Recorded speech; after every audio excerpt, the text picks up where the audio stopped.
नमस्कार। चुनावी समर में आप लोगों का स्वागत है। देश में कई गैर भाजपा शासित राज्यों के साथ साथ कुछ राज्यों की एनडीए सरकार ने भी ऐलान कर दिया है कि उनके राज्य में एनआरसी लागू नहीं होगा। वही केंद्र भी यह कह चुका है कि सरकार का पूरे देश में एनआरसी लागू करने का कोई इरादा नहीं है। तो क्या जनता को यह मान लेना चाहिए कि सीएए की तरह एनआरसी पूरे देश में लागू नहीं होगा? और अगर एनआरसी पूरे देश में लागू नहीं होता है तो क्या यह कृषि कानूनों की ही तरह उनकी जीत है? जैसा कि हम जानते हैं कि देश में कृषि कानूनों के रद्द होने की घोषणा के बाद सीएए और एनआरसी को लेकर चर्चा काफ़ी ज़्यादा गर्म है।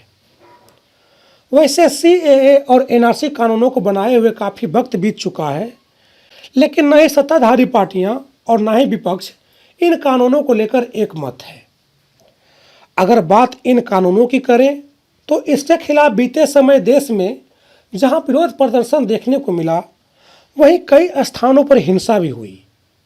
इन सब के अलावा शाहीन बाग में महिलाओं का जोरदार प्रदर्शन भी देखने को मिला। हालांकि कोरोना के कारण लोगों के इस प्रदर्शन पर लगाम लग गया, लेकिन इसके खिलाफ लोगों का आक्रोश अभी भी बरकरार है। यहाँ गौर करने वाली बात यह है कि सीएए जैसे संवेदनशील मुद्दे पर कई राज्य सरकार ने समर्थन किया, लेकिन जहां बात एनआरसी की आती है वहां कई अपने भी इसके विरोध में हैं।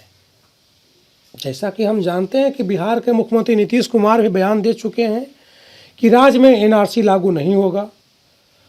वहीं झारखंड सरकार ने भी यह साफ कर दिया है कि प्रदेश में एनआरसी और एनपीआर लागू नहीं होगा।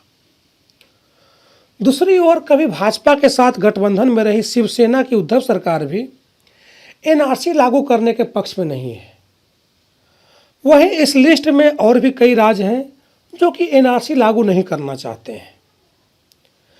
देखें तो सिर्फ कई राज्य सरकारें ही नहीं, बल्कि एनआरसी के मुद्दे पर मोदी और शाह के बीच में भी कथित रूप से मतभेद है।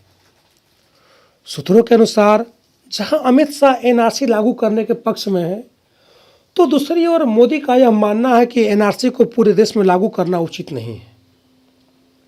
शायद यही वजह है कि इस कानून को बने हुए भले ही महीनों बीत गए हों, लेकिन अभी तक यह कानून प्रदेश में लागू नहीं हुआ है। ऐसे में आलोचकों की यह राय है कि जिस तरह से एनआरसी के मुद्दे पर कुछ एनडीए शासित राज्य और गैर भाजपा शासित राज्यों के साथ साथ मोदी भी विरोध में है, उसको देखते हुए ऐसा लगता है कि मोदी सरकार ने भले ही एनआरसी कानून बना दिया हो, लेकिन यह कानून कुछ राज्यों तक ही सीमित रहेगा। यानी कि कहीं न कहीं कृषि कानूनों की तरह एनआरसी के मुद्दों पर विरोधियों को लगभग जीत मिल चुकी है। वैसे एनआरसी की वजह से भाजपा नेताओं के बीच में जो मतभेद है वह चर्चा का विषय बना हुआ है। और अगर कृषि कानूनों की तरह एनआरसी के मुद्दे पर भी मोदी सरकार को मात मिलती है, तो जनता के लिए इससे ज़्यादा खुशी की बात और क्या हो सकती है। धन्यवाद।